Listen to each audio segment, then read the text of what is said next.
हनुमान जी ने वानर रूप में ही क्यों लिया जन्म? हनुमान जी का बंदर जैसा मुख क्यों है? हनुमान जी के जन्म से संबंधित रहस्य।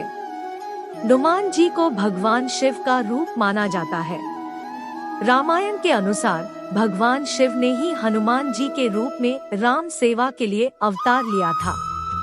इसी कारण से हनुमान जी को रुद्रावतार माना जाता है। हालांकि यह आज भी एक रहस्य है कि आखिर वानर रूप में ही हनुमान जी का जन्म क्यों हुआ। पौराणिक कथा के अनुसार हनुमान जी की मां अंजना पूर्व जन्म में इंद्रराज के महल की अप्सरा थी और उनका नाम पुंजिकस्थला था।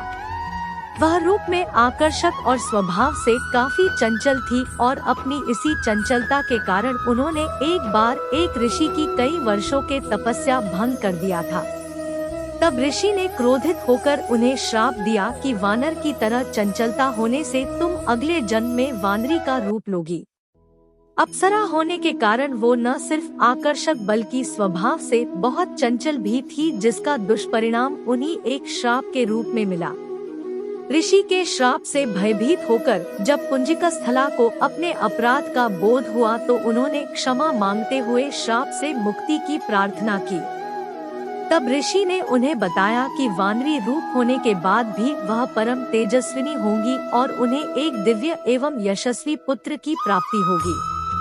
श्राप के बाद पुंजिकस्थला ने तपस्या का मार्ग चुना और घोर तपस्या करने के लिए वन में चली गई, जहां उन्होंने भगवान शिव की तपस्या की।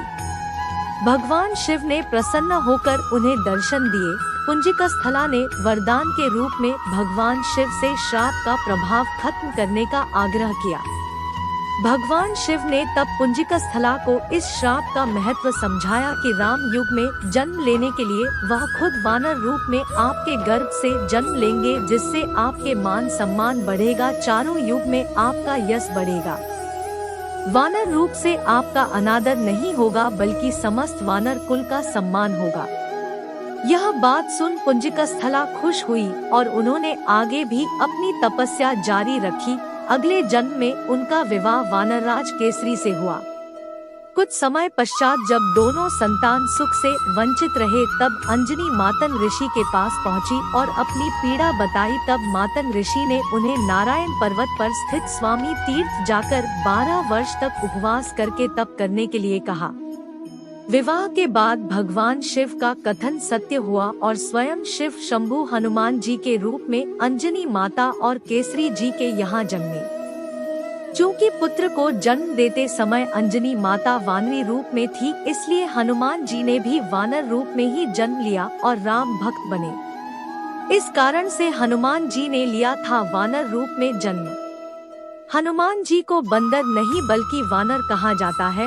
वानर का अर्थ वनों में रहने वाले नर अर्थात इसलिए बंदर जैसा मुख होने से बंदर को हनुमान जी के रूप में पूजने लगे। बंदरों के अस्तित्व को बचाने के लिए परमपिता परमेश्वर ने इस तरह लीला रचा सकते हैं। वानर के पर्यायवाची शब्द कपि, कपीश, मरकट, बंदर, बंदरों में कई प्रजाति देखी जाती है। हनुमान जी के इस रूप से पूरे वानर बंदर प्रजाति का वंश सम्मानपूर्वक बचाया जा सका है। इनसे चतुराई, उत्साह, मित्रता, संगठन जैसे गुण मानव जीवन के लिए सीख है। बंदर के मुंह में 34 दांत होते हैं। बंदर जल्दी फैसला लेने में इंसान से बेहतर होता है। बंदरों में ये गुण उनके दिमाग की वो क्षमता है जो बहुत कम समय में एक कॉन्सेप्ट से दूसरे कॉन्सेप्ट पर सोचने में मददगार होता है। इंसानों के दिमाग में ये लचीलापन, फ्लेक्सिबिलिटी बंदरों से कम होती है। अधिकांश प्रजातियां वृक्षवासी हैं, जो एक पेड़ से दूसरे पेड़ तक छलांग लगाने के लिए अपने चारों अंगों का उपयोग करती हैं। वे सीधे बैठ सकते हैं और सीधे खड़े हो सकते हैं। बंदर अत्यधिक सामाजिक होते हैं, जो एक बूढ़े नर के नेतृत्व में कई 100 व्यक्तियों के समूह में संगठित होते हैं। वे जीवंत, लचीले, त्वरित, समझदार और बहुमुखी हैं। बंदर की शक्तियों में उत्साह, आत्माश्वासन, मित्रता और एक नवीन भावना जैसे व्यक्तित्व लक्षण शामिल है। अधिकांश बंदर बड़े सामाजिक समूहों में रहते हैं। और अपने दिन का अधिकांश समय भोजन की तलाश और सामाजिक मेलजोल में बिताते हैं। कुछ प्रजातियां एक दूसरे को संवारने, खेलने, संचार करने और एक दूसरे के साथ सामाजिक बंधन बनाने में समय बिता सकती हैं। खेलना, झगड़ना, पीछा करना और यहाँ तक कि एक दूसरे से चोरी करने के खेल जैसी चीजें मनोरंजन के रूप हैं।